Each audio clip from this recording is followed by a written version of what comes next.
Filhos gananciosos desprezam a meia idosa em seu lar, mas a herança os obrigou a. Dona Aurora, com seus 70 e poucos anos, era a personificação da palavra lar.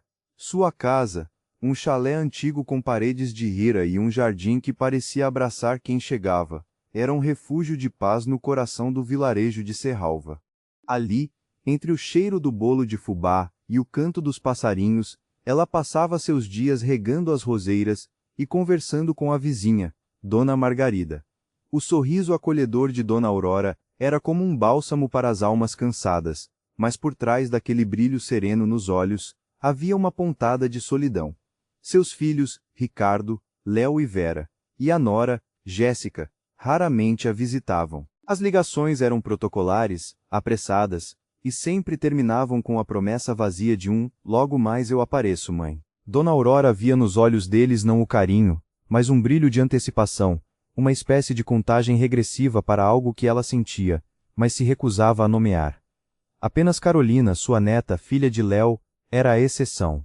A moça, com seus 20 e poucos anos, trazia luz à casa da avó, ajudando no jardim, ouvindo suas histórias e compartilhando risadas genuínas. Dona Aurora, apesar de tudo, era uma mulher de fé e bom coração, sempre acreditando no melhor das pessoas, mas a verdade às vezes é um fardo pesado demais para a esperança. Certa vez, Dona Aurora teve uma pequena indisposição, nada grave, apenas a fraqueza normal da idade, que a levou a uma breve internação. Mal sabia ela que aquela visita ao hospital seria o gatilho para a verdadeira natureza de seus filhos vir à tona. Ricardo, o primogênito, ligou para Léo, o caçula, com uma voz cheia de urgência. "Como ela está, Léo?" O médico disse alguma coisa sobre a casa. "Ela ainda está no nome dela." Léo, sempre mais relutante, murmurou algo sobre não ser a hora para isso. Mas Ricardo insistiu. "É claro que é a hora. Ela já tem uma certa idade, Léo. Precisamos nos adiantar. Não podemos perder o que é nosso." Dona Aurora, deitada em sua cama hospitalar, com o aparelho de pressão no braço, ouviu a conversa pelo celular esquecido na mesinha de cabeceira. O som chegava distorcido, mas as palavras eram nítidas, cortantes como facas. Herança, casa, economias, não podemos perder, é um fardo. Cada frase perfurava seu coração. A dor da doença parecia menor do que aquela angústia que se instalava em sua alma. As lágrimas rolaram silenciosamente por suas faces enrugadas. Ela não estava sendo punida pela doença, mas pela ingratidão. Ela se sentia invisível, um estorvo, uma barreira entre eles e o que consideravam seu por direito. Ao receber alta, Dona Aurora voltou para sua casa, mas não era a mesma. O jardim, antes seu refúgio, parecia carregado de uma melancolia que só ela sentia. As conversas com Dona Margarida tinham um tom diferente, suas risadas eram mais raras. Ela observava seus filhos quando vinham visitá-la, os olhos sempre varrendo a sala, avaliando os móveis, calculando o valor de cada objeto, enquanto faziam perguntas superficiais sobre sua saúde. "Como está, mãe? Já comeu? O médico disse quando a senhora vai se recuperar de vez." A recuperação que eles esperavam não era de sua saúde, mas de sua partida. Jéssica, a nora de Ricardo, em uma de suas raras visitas, comentou com a vizinha, sem perceber que Dona Aurora estava no quarto ao lado. "Essa velha teimosa não morre logo. Não aguento mais fingir que me importo. Só quero que ela passe dessa para uma melhor e a gente possa vender essa casa velha de uma vez por todas." Dona Aurora ouviu cada palavra. A frase "essa velha teimosa não morre logo" ecoou em sua mente como um sino fúnebre. A dor da traição era palpável, mas, em vez de se entregar ao desespero, uma chama de determinação acendeu em seus olhos. Ela se levantou da cama com uma força que não sabia que ainda possuía. Caminhou até o espelho antigo da penteadeira e encarou seu reflexo. Uma senhora de cabelos brancos, com rugas que contavam histórias e olhos que guardavam uma sabedoria milenar. Não, ela não era um fardo. Ela era Dona Aurora, e ainda tinha algo a dizer. Naquele dia, Dona Aurora fez um chá de camomila e sentou-se na cadeira de balanço, no alpendre. Lágrimas silenciosas ainda escorriam, mas o que antes era dor agora se misturava com uma clareza incomum. Ela pensou na vida que havia dedicado aos filhos, nos sacrifícios, nos sonhos adiados para garantir o bem-estar deles. E agora, tudo o que eles viam era a casa, o dinheiro, o que restava. Não havia gratidão, apenas ganância. Não, meu filho, sussurrou para o vento, minha vida não será um legado de mágoa. Dona Aurora, então chamou Carolina, a neta, ao ver a avó com uma expressão tão séria, sentiu um aperto no peito. Vovó, está tudo bem? Perguntou Carolina, segurando a mão enrugada da avó. Dona Aurora sorriu fracamente. Sim, minha flor. Está tudo como deve ser. Preciso da sua ajuda para algumas coisas. Na semana seguinte, Dona Aurora, acompanhada de Carolina, fez uma visita ao Dr. Almeida, o advogado da família há décadas. Seu escritório, na praça principal do vilarejo, era um lugar familiar, mas a conversa que ali se desenrolaria seria diferente de todas as outras. Dr. Almeida, um homem de meia idade com óculos na ponta do nariz, recebeu-as com a cordialidade de sempre. Dona Aurora, com a voz firme, explicou o que havia acontecido, as palavras dos filhos, a indiferença. Dr. Almeida ouviu com atenção. A cada frase um vinco se formava em sua testa. Ele conhecia Ricardo e seus irmãos. Sabia de sua ambição. Dona Aurora, entendo sua dor, mas o que a senhora pretende? Perguntou ele, a voz suave. Quero refazer meu testamento, doutor Almeida. E quero que seja uma surpresa para alguns. Dona Aurora explicou seus desejos, detalhadamente. Grande parte de suas economias seria doada para o asilo local, onde tantos idosos careciam de carinho e atenção. Outra porção iria para o orfanato da cidade vizinha, para que as crianças tivessem um Natal feliz. Parte de suas joias de família, que tanto valorizava, seriam leiloadas, e o dinheiro revertido para o projeto de jardinagem comunitária, um sonho antigo dela para embelezar a praça. E quanto aos seus filhos, Dona Aurora? Perguntou o advogado. Dona Aurora suspirou. Para Ricardo e seus irmãos, quero deixar algo que eles realmente valorizem, algo que os ajude a ver a si mesmos. Ela pediu um espelho antigo, desses de mão, que ficava guardado no armário de seu quarto. E uma carta, Dr. Almeida. Uma carta para eles, que só deverá ser lida depois que eles descobrirem o que está no cofre. Ela também fez questão de deixar uma parte da casa e uma quantia em dinheiro para Carolina, com a condição de que a neta mantivesse o jardim florido e cuidasse dos pássaros que ali vinham. Carolina é a única que entende o verdadeiro valor das coisas, Dr. Almeida.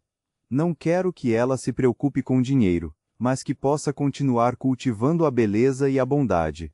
Dr. Almeida, emocionado com a força e a sabedoria daquela mulher, prometeu cumprir cada desejo. Ele sabia que não era um ato de vingança, mas de amor, uma última tentativa de ensinar aos filhos o que realmente importava. De volta à casa, Dona Aurora sentiu um alívio imenso. O peso em seu coração se dissipou, e uma serenidade preencheu seu ser. Ela passava as tardes no jardim, cantando para os pássaros, um sorriso leve nos lábios. Carolina, que acompanhava a avó em seus últimos meses, percebia uma paz nela, uma aceitação tranquila. As conversas entre elas eram cheias de afeto, memórias e ensinamentos. A vida é como um jardim, minha flor, disse Dona Aurora a Carolina em uma dessas tardes. Às vezes, as ervas daninhas tentam sufocar as flores mais bonitas. Mas se a gente regar com amor e paciência, a beleza sempre prevalece. 2 meses se passaram. Dona Aurora, cercada pelo cheiro de suas roseiras e pelo carinho de Carolina, deu seu último suspiro enquanto o sol se punha no horizonte, pintando o céu de tons alaranjados. Sua partida foi serena, como o fim de um dia bem vivido. O vilarejo de Serralva sentiu a perda. Dona Aurora era uma instituição, um coração pulsante de bondade. O velório de Dona Aurora foi simples, mas repleto de calor humano. A capela da igreja, onde ela havia se casado e batizado seus filhos, estava cheia de vizinhos, amigos e, claro, Carolina, que chorava a perda de sua melhor amiga e mentora. Ricardo, Léo e Vera, acompanhados de Jéssica, também estavam lá, vestindo seus melhores trajes de luto. Mas seus olhares denunciavam a impaciência. Os cochichos eram sobre: quanto tempo mais isso vai demorar? E será que ela deixou alguma coisa para o asilo de novo? Ricardo, com a mão no ombro de Jéssica, sussurrava: finalmente, meu bem. Agora poderemos vender a casa e viajar para aquele resort que você tanto queria. Jéssica sorriu discretamente, já imaginando a nova vida de luxo. Léo e Vera, embora um pouco mais comedidos, também não conseguiam disfarçar a ansiedade. Para eles, o funeral era apenas um ritual a ser cumprido antes do que realmente importava: a leitura do testamento. A presença do Padre João, com suas palavras de conforto e lembranças da generosidade de Dona Aurora, parecia ecoar em vão nos ouvidos dos filhos. Após o enterro, sob um céu cinzento que parecia chorar junto com o vilarejo, todos se dirigiram ao escritório do Dr. Almeida. A pequena sala estava lotada, com a expectativa pairando no ar. Dr. Almeida, com seu semblante sério e óculos na ponta do nariz, pegou o envelope lacrado e começou a leitura. Antes de detalhar as doações, o advogado fez uma pausa e disse, com a voz embargada pela emoção: Dona Aurora deixou uma última mensagem para todos nós. Uma carta que ela escreveu com muito carinho. Ele começou a ler, as palavras de Dona Aurora preenchendo o silêncio. Meus queridos, se você está lendo esta carta, significa que meu tempo nesta terra chegou ao fim. Por muito tempo, vivi como se o amanhã fosse uma garantia. Adiei abraços, adiei perdões, adiei momentos de carinho, tudo porque pensava que sempre haveria mais tempo. Mas agora, diante da eternidade, percebo o quão equivocada eu estava. O tempo, meus filhos, é um mestre cruel. Ele nos escapa enquanto estamos ocupados com coisas que, no final, não importam. E só quando ele está se esgotando é que percebemos o quanto desperdiçamos. Eu deveria ter amado mais e reclamado menos. Deveria ter deixado para lá as pequenas desavenças e ter rido mais das coisas simples da vida. A verdade é que sempre achamos que temos tempo, até que ele nos é tirado. E quando percebemos, às vezes, já é tarde demais. Então, por favor, não esperem. Não esperem para perdoar, para dizer eu sinto sua falta, para abraçar alguém que você ama. Não esperem para viver de verdade, para plantar uma semente, para cuidar de um jardim, porque o amanhã pode não chegar. Um silêncio profundo se abateu na sala. Muitos, incluindo Carolina e alguns vizinhos, tinham lágrimas nos olhos. Ricardo e Jéssica, no entanto, trocavam olhares impacientes, mal prestando atenção à mensagem de amor e sabedoria da matriarca. Para eles, era apenas uma formalidade antes do que realmente interessava. Dr. Almeida limpou a garganta, voltando a si. Agora, em respeito aos desejos de Dona Aurora, vamos prosseguir com a leitura da herança. Ele começou a detalhar as doações. Grande parte do patrimônio de Dona Aurora será destinada ao Asilo do Bom Pastor, para garantir o conforto e a alegria de muitos idosos.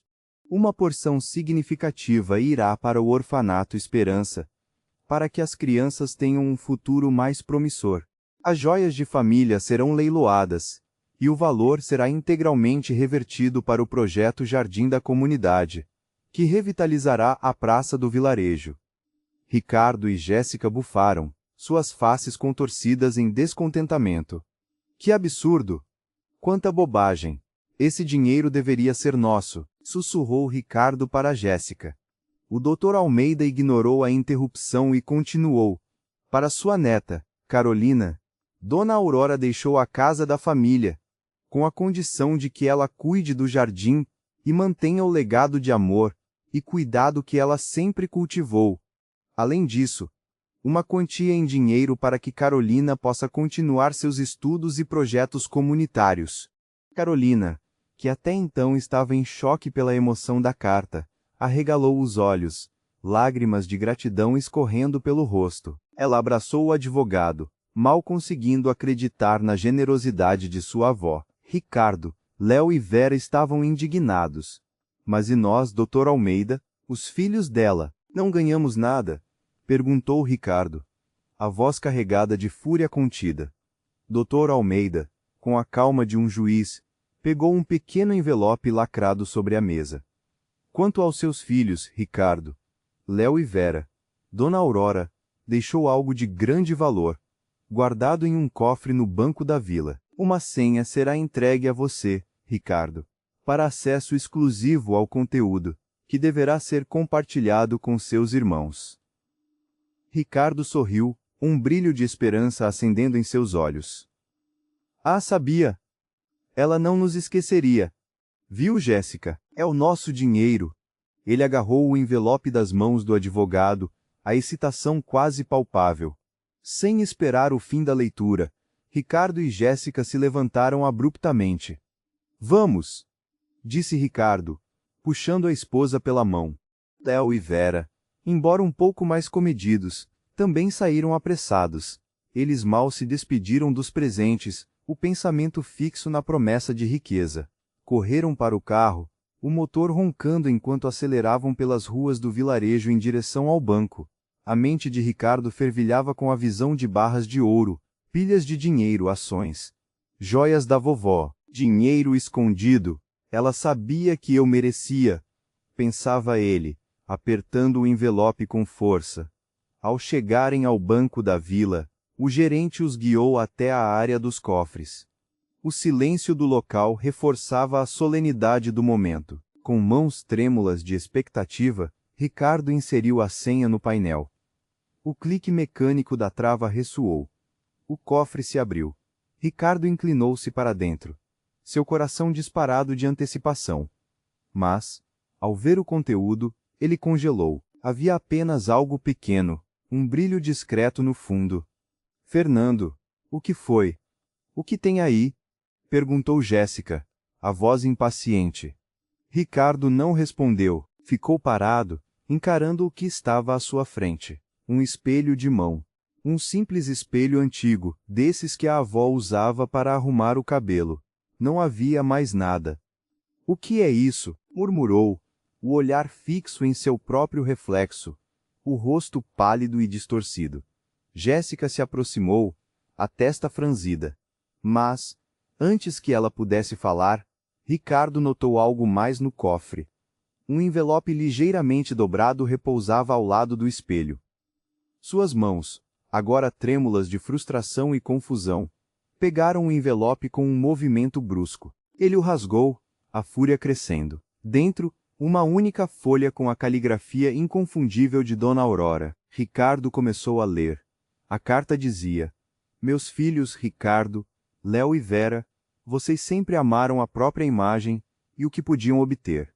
Agora, deixo a vocês este espelho, para que possam ver todos os dias o que realmente se tornaram. Espero que, ao olharem para seus reflexos, vocês finalmente enxerguem a ganância, a indiferença e a crueldade que permitiram que tomassem conta de seus corações. Não há mais nada que eu possa deixar para vocês. Isso é tudo o que merecem. A própria imagem que, no fim, não vale absolutamente nada. Que a vida lhes ensine o verdadeiro valor do amor e da gratidão.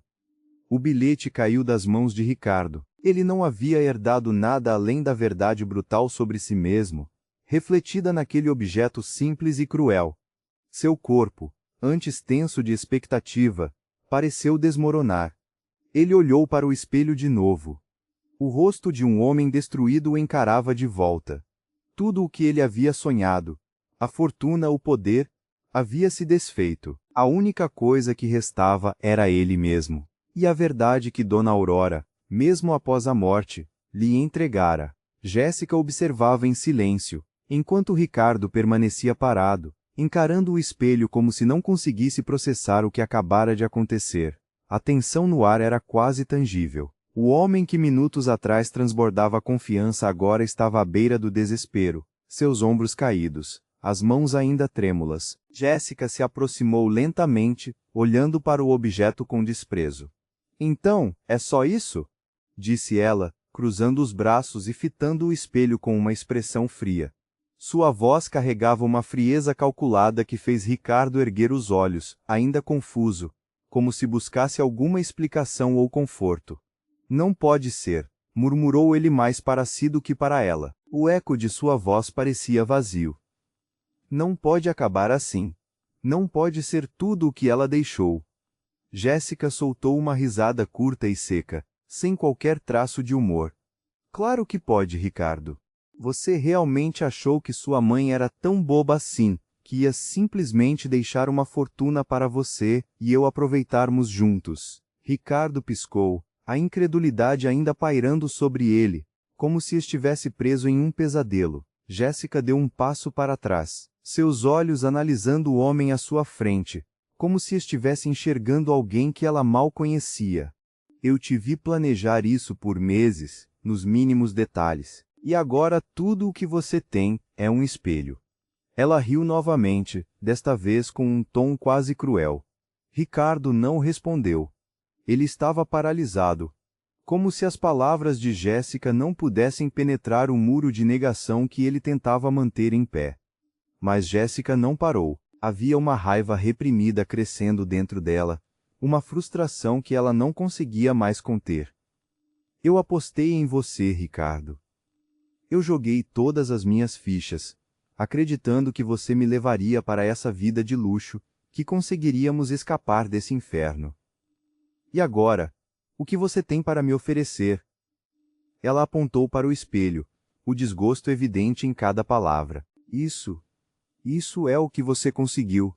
Um reflexo do homem patético que você é. Ricardo levantou o olhar, os olhos cheios de desespero, buscando algo, qualquer coisa, nas palavras de Jéssica, mas ela apenas o encarava com frieza. Jéssica, não é o fim. Eu vou encontrar uma saída.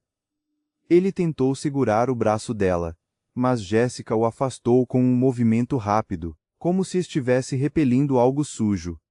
Saída? Ela quase cuspiu a palavra.